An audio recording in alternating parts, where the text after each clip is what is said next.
Welcome to Articulating Our Theology, Domestic Violence webinar. Oftentimes there are happenings around our world that we either support or do not support. We believe deep down that our faith affirms our beliefs, but we have a difficult time articulating why to others who may be indifferent or hold a different view. Slide 2. The social principles provide a foundation upon which we can begin to share our understanding of the gospel and how God calls us to live. In paragraph 161G, the United Methodist Church states, "We recognize that family violence and abuse in all its forms, verbal, psychological, physical, sexual, is detrimental to the covenant of the human community." Slide 3. The 2016 General Conference passed a new comprehensive resolution entitled Eradicating Sexual and Gender-Based Violence. The resolution identifies the manifestations and consequences of sexual and gender-based violence and provides ways for us to interrupt violence through teaching, preaching, and advocacy. Slide 4. For today's conversation, we want to begin with an exploration of Scripture using the story of Tamar in 2 Samuel and the woman accused of adultery in John 8. It is helpful to have a large piece of paper or board and writing utensils in order to create a visual diagram of the stories to compare and contrast. As each scripture is read, have participants write down the names of the people in the story and their relationship with one another. Slide 5. After reading 2 Samuel chapter 13, verses 1 through 22, encourage the group to reflect on the scripture using the questions on the slide. Creating a visual diagram, put Tamar at the center, and around her, put King David, Amnon, her half-brother, who sexually assaults her, and Absalom, her brother, who encourages her to keep quiet. We know that Tamar is valuable as a virgin daughter of the king, and we know that because of the robe in which she wears. Ask participants to identify rape culture, the colluding between Amnon and his advisor, also the silence of Amnon and King David to maintain the power and the wealth of the kingdom. We see that Amnon locks her out, and Tamar internalizes her worthlessness as she wails in the streets. And finally, no one challenges the perpetrators or the bystanders. Slide 6. After reading John 8, verses 1 through 11, again, use the questions on the slide to engage participants in reflecting on Scripture. In creating a visual diagram again, next to the one that you've done of Tamar, have at the center the woman accused of adultery, the group of men threatening to stone her, and Jesus would be around her. As far as we know, the people in the story are strangers to one another. And because there is no mention of the man with whom she supposedly committed adultery, it suggests that society only blames the woman for such crimes, in quotes I put that, and that men have the power to determine the fate of women. Jesus does not go along with the socially acceptable boys will be boys way of treating women. Jesus interrupts, asks questions of all who stand accusing her. Jesus is an ally. Jesus models a masculinity that recognizes the dignity of the woman and does not conform to societal norms. Slide 7. Here we identify some of the themes in the story important to understanding domestic violence and how conditions that allow such horrific violence as occurred in Scripture thousands of years ago to persist. We have lifted up different definitions of power as we see how the men in each Scripture use theirs differently to respond to what is happening. It is also a reminder of the power that communities have to stop violence from occurring, and the power that women and girls have within us to resist internalizing oppression and heal from daily assaults. Pastor Rose Farhat, a colleague and friend in the Liberia Annual Conference, with whom I have facilitated this Bible study frequently, said, "There has always been violence against women. God was not okay with it then. God is not okay with it now." Slide 9. This slide shows us the different types of domestic violence: physical, psychological, sexual, verbal, and economic. It is important for us to remember that bruises are not the only sign that someone is being battered or abused. Slide 10. On this slide, you'll notice the power and control wheel. Domestic violence takes many forms of abusive behavior to gain power and control in a personal relationship.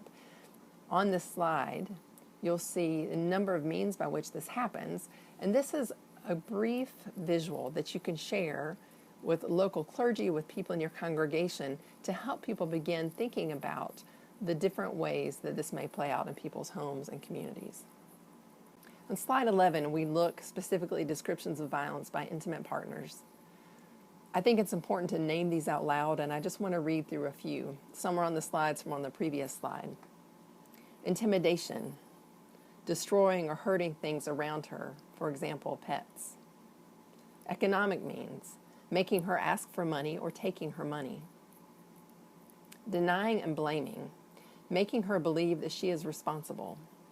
At the end of this webinar, there are a list of sermons that you can listen to, and one of them is a pastor recalling a story where a woman came to him asking the pastor to pray for her to be a more obedient wife so their husband would not have to punish her.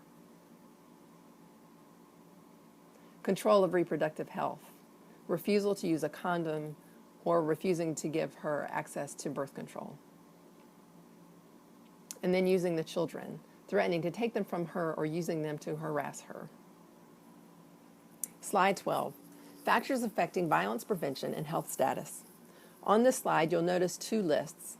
One are structural determinants, such as education opportunities. The other are social determinants, such as the neighborhood or community in which someone lives. Oftentimes when we talk about domestic violence, we are talking about the important work that we do and needs to be done to support survivors in their healing and recovery. As people of faith, it is important to remember that we have the ability to advocate and work to strengthen the protective factors in order to decrease the likelihood of abuse in the first place. Slide 13. Please be connected to the internet so that you can watch this video. It is important for us to strengthen the ability to articulate our theology for many reasons, one of which is a culture of silence that reinforces the shame and stigma that victims and survivors contend with on a daily basis. Let's pause here to hear the voices of women who are survivors.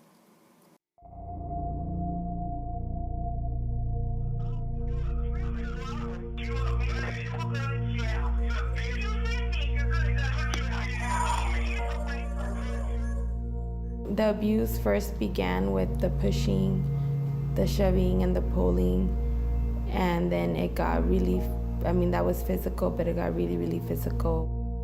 He would be forcing himself upon me, saying that I'm his girlfriend and that I owe him pleasure, I owe him whatever he wants. He owned me, he controlled me. It was impending, and or the next argument would be something that would result in physical abuse. I experienced an almost death. My husband viciously stabbed me 63 times all over my body. He beat me like a man.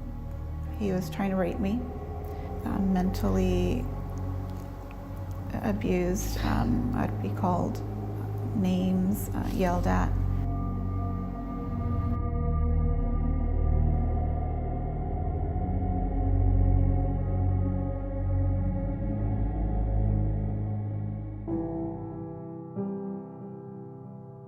I think that the emotional and psychological abuse comes in ways that we don't even realize until we're maybe not in that situation anymore. Many survivors, like myself, suffer the aftermath of domestic violence. Being out of that relationship doesn't necessarily mean that you're completely normal or fixed or happy. I remember having to deal with suicidal thoughts, depression. I still have to suffer with post-traumatic stress disorder, insomnia, anxiety. I might not be a veteran that have served in the war, but I have had my own share of battles at home. I try not to give in so much to blame it on the domestic violence because it kind of makes me feel like I'm letting him win. But in reality, that's when my insomnia started. Why am I having these dreams? Why am I having these horrible nightmares? I really want them to go away. I can't. They do test after test and I'm fine, but me, I didn't feel fine. and that's what was my main problem. So I've been out of the relationship for 10 years now. I suffer from headaches. I would get headaches daily, tension headaches, migraines. I didn't realize though that after leaving the abuse that I really needed help, and after speaking to other survivors and listening to their stories, I started to think back, and I realized that I didn't have anxiety and depression or PTSD symptoms until the abuse started. At 31, I was diagnosed with hip dysplasia, and it was crazy to me because there's nobody in my family that has any kind of bone disease. I had internalized so much pain and anxiety and stress that it literally ate away at my bones, and I had to have a full hip replacement. Being 25 years old, I may be still young, but I can get old really fast.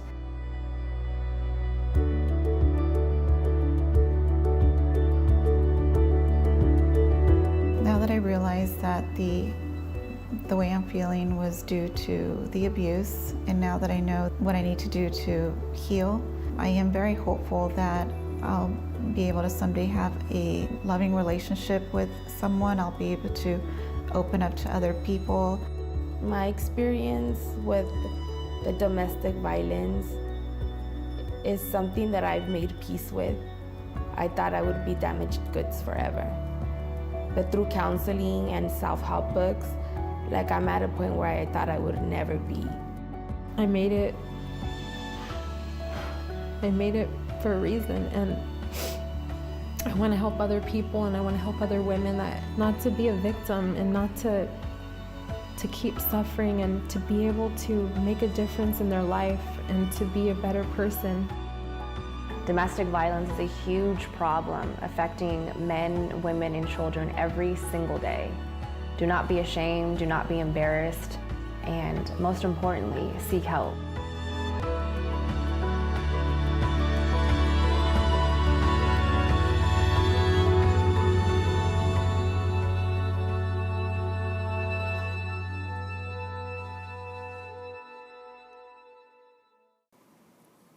Slides 14 and 15 look at some statistics so that we can take the voices we've just heard and understand the breadth at which this is occurring. Domestic violence accounts for 21% of all violent crimes. And it's important for us to remember that most of the perpetrators are former or current intimate partners. 85% of the victims are women. Now you look at the slide, notice the ages of the first time women and girls experience intimate partner violence. The highest percentage is 18 to 24 years old, and the next is 11 to 17 years old. Articulating our theology is making sure that we are talking with our children about healthy masculinity and healthy relationships. For example, studies show that the only emotion that is socially acceptable for boys to display after the age of 12 is anger. We have to actively work to change this so that boys and girls, men and women, have respectful and loving tools to use in relationships. Slide 16, consequences of violence. As you look at these consequences, they all have long-term negative physical, psychological, and economic implications for the family. For example, alcohol and drug dependence is common among children of families where there is domestic violence. And the presence of a gun increases the likelihood of death of the victim by 500%. Slide 17, our call, interrupt the violence. Listen. We must listen to the voices of women and girls, boys and men who are living in the midst of violence, and to understand the ways in which it is impacting their lives. Teach, through words and examples, that everyone is made in the image of God, that everyone is entitled to safe and loving and respectful places to live, work, play, and worship. To preach, raising issues of violence against women and from the pulpit and helping people in faith communities see how Jesus shows us another way of being in relationship with one another. Be or become an ally. Stand up, speak out, pay attention to the subtle ways that women and girls are devalued in spaces where you find yourself. Create healthy and healing spaces. Model healthy, respectful relationships where women, men, girls, and boys are recognized as leaders. Evaluate the images around your faith community, schools, and homes. Practice radical hospitality. Advocate for policies that hold perpetrators accountable on campuses, homes, schools, faith communities, government, and private industry. For funding for programs and policies that strengthen protective factors and that train first responders to understand the multifaceted dimensions of abuse. We can end domestic violence. We can stop the violence from happening so that no one needs to be rescued from these situations in the future. The organizations listed on the next few slides provide access to additional resources, the hotline, which would be great to put up in your local church, fact sheets that you can share, as well as other ways to take action, and sermons and media resources that you might want to listen to or share via social media or in your church newsletter to help people begin to understand the complexities of this issue. Together, we can change this. Thank you for joining us.